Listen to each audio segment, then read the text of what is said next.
नमस्कार दोस्तों, सभी बड़ी खबरें लोकसभा चुनाव से संबंधित आप लोगों के लिए लेकर के आए हैं, जहां पर एक एक करके चलेंगे सभी मुख्य समाचार आप तक आगे इसी वीडियो में पहुंचाएंगे। खबरों की तरफ बढ़ने से पहले अगर आप लोग भी खुले तौर पर रोजगार पर, महंगाई के मुद्दे पर और यहां पर तानाशाही के खिलाफ में वोट कर रहे हैं तो अब इस वीडियो को लाइक कीजिएगा दोस्तों, और कमेंट बॉक्स में वी सपोर्ट इंडिया जरूर ही कमेंट कीजिएगा। पहली और महत्वपूर्ण खबर आप लोगों को यहां पर बताते चले दोस्तों, दूसरे चरण की यहां पर वोटिंग लगातार जारी है। दूसरे चरण का मतदान जारी है। बूथों पर उमड़ी है वोटरों की भारी भीड़।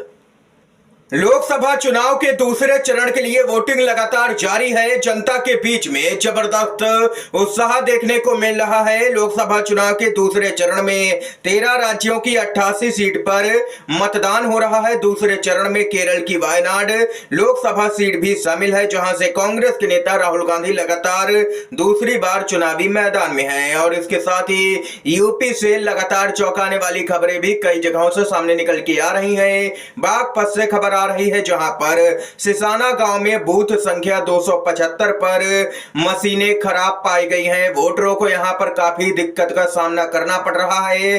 कई जगहों पर वोटिंग रुक भी गई है, ऐसे भी खबर आ रही है। बड़ौत विधानसभा क्षेत्र में मशीनें खराब पाई गई हैं दोस्तों।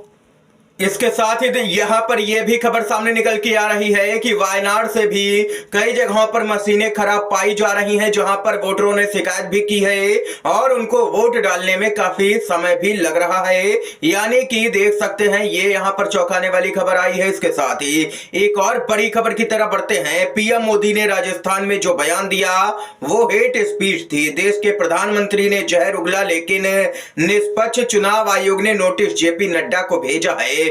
चुनाव आयोग निष्पक्ष होता तो वो हेट स्पीच के लिए नोटिस पीएम मोदी को भेजता, ना कि जेपी नड्डा को। यानी कि गुनाह कोई और करे और सजा के लिए नोटिस किसी और को मिले, ये कैसी बात हुई? ये यहाँ पर कहना है कांग्रेस की प्रवक्ता सुप्रिया सुले का। इसके साथ ही कांग्रेस के नेता पवन खेड़ा बोले, आप शब्द और नफरत के बोले मोदी जी और नोटिस झेले नड्डा जी, लेकिन ये गंभीर बात है कि पीएम मोदी को नोटिस देने में चुनाव आयोग के हाथ पैर क्यों कांप रहे हैं? हमने चुनाव आयोग की ऐसी दुर्गति कभी भी नहीं देखी, इसलिए ये लोकतंत्र और संविधान बचाने का चुनाव है। ये यहां पर कहना है पवन खेड़ा का। ये यहां पर देख सकते हैं कि हमारे देश का चुनाव आयोग किस तरीके से काम कर रहा है। नफरती भाषण देते हैं पीएम मोदी और नोटिस भेजा जाता है जेपी नड्डा को। इस बात का दूर दूर तक कोई भी संबंध नहीं है, लेकिन चुनाव आयोग की इतनी हिम्मत नहीं हो रही है कि सीधे तौर पर पीएम मोदी को नोटिस तक भेज पाए। ये क्या चुनाव आयोग देश के अंदर निष्पक्ष चुनाव कराएगा? आप लोगों की क्या कुछ राय है? खबर को लेकर के कमेंट बॉक्स में अपनी महत्वपूर्ण राय जरूर ही बताइएगा। इसके साथ ही एक और अपडेट की तरफ बढ़ते हैं। बेहद ही चौंकाने वाली खबर आ रही है। पीएम मोदी की लोकसभा चुनाव के बीच में फिर से एक बार पोल खुल चुकी है। जी हां दोस्तों, सियाचिन ग्लेशियर के पास सड़क बना रहा है चीन। सैटेलाइट तस्वीरों से बड़ा खुलासा हुआ है। मोदी सरकार बेनकाब हो गई है सैटेलाइट तस्वीरों से। आप लोगों को बताते चले, सैटेलाइट तस्वीरों से खुलासा हुआ है कि चीन सियाचिन ग्लेशियर के पास में कब्जे वाले कश्मीर में सड़क बना रहा है। अब आप लोग ही बताइए, क्या देश इस समय मजबूत हाथों में है? चीन लगातार हिम्मत कर रहा है जमीन कब्जा करने की। कई किलोमीटर की जमीन तो कब्जा पहले ही कर ली है, जैसा कि वहां के लोग भी दावा करते हैं, विपक्षी पार्टियां भी दावा करती हैं, लेकिन फिर भी पीएम मोदी खामोश रहते हैं। ना तो पीएम मोदी लाल आंखें दिखा पा रहे हैं चीन को, और ना ही मुंह से चीन का शब्द तक ले पा रहे हैं।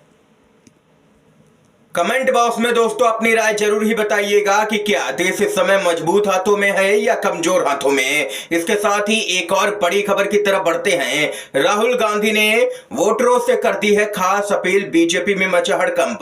राहुल गांधी बोले, देश की तकदीर का फैसला करने जा रहे इस ऐतिहासिक चुनाव का आज दूसरा चरण है। आपका वोट तय करेगा कि अगली सरकार चंद अरबपतियों की होगी या 140 करोड़ हिंदुस्तानियों की होगी। इसलिए हर नागरिक का कर्तव्य है वह आज घर से बाहर निकले और संविधान का सिपाही बनकर लोकतंत्र की रक्षा के लिए वोट करे।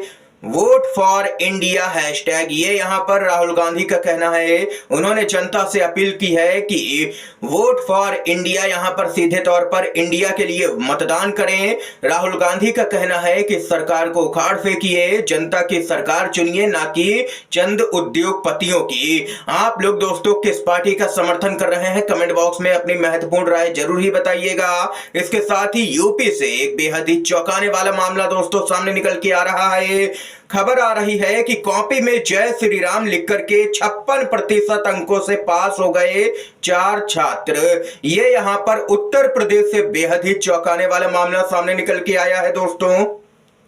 बड़ी खबर दोस्तों आप लोगों को बताते चलें, लोकसभा के चुनाव में 250 सीटें जीतने पर भी बीजेपी सरकार नहीं बना सकती है। ऐसा क्यों कहा जा रहा है सोशल मीडिया पर, आइए जानते हैं।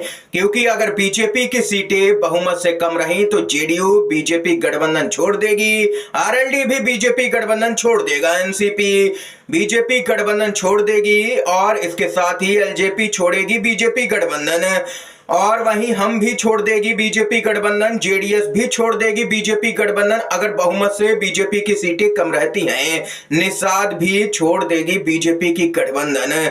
वे सभी उस समय का इंतजार कर रहे हैं जब तानाशाहों को उनकी जरूरत होगी, तब यहाँ पर सही सबक पूरी तरह से सिखाया जाएगा इस पार्टी को।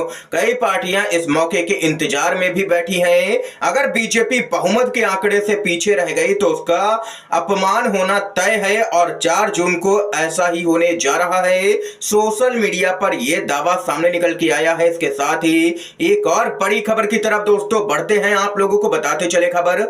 बड़ी खबर दोस्तों सामने निकल के आ रही है, आप लोगों को बताते चले। पंजाब के मुख्यमंत्री भगवंत मान पीएम मोदी पर भड़के हैं जबरदस्त तरीके से। भगवंत मान बोले 10 साल बाद भी अगर मंगलसूत्र पर वोट मांगना पड़े तो ये शर्म की बात है मोदी के लिए। ये यहाँ पर कहना है पंजाब के मुख्यमंत्री भगवंत मान का। ना तो पीएम मोदी महंगाई के मुद्दे पर कुछ भी बोल रहे हैं, ना ही रोजगार देने के लिए, लेकिन यहाँ पर लगातार ध्रुवीकरण करने की कोशिशें की जा रही हैं। ये कहना है पंजाब के मुख्यमंत्री भगवंत मान का। आप लोग उनके बयान से सहमत हैं या नहीं, कमेंट बॉक्स में जरूर ही बताइएगा। इसके साथ ही उद्धव ठाकरे भी भड़के हैं पीएम मोदी पर। उद्धव ठाकरे बोले, मोदी जी आपको कब से मंगलसूत्र का महत्व समझ आने लगा है। ये उद्धव ठाकरे ने तंज कसा है दोस्तों। इस समय की आज की तमाम बेहद बड़ी खबरें, मुख्य समाचार थे दोस्तों जो हमने आप लोगों तक पहुंचाए। अगर आप लोगों को ये वीडियो पसंद आया हो तो अभी इस वीडियो को लाइक कीजिएगा, ज्यादा से ज्यादा इन खबरों को, मुख्य समाचारों को शेयर कीजिएगा अपने सभी दोस्तों में, और चैनल पर नए हैं तो दोस्तों चैनल को जरूर ही सब्सक्राइब कीजिएगा। वीडियो देखने के लिए आप सभी दोस्तों का बहुत बहुत धन्यवाद। जय हिंद, जय भारत।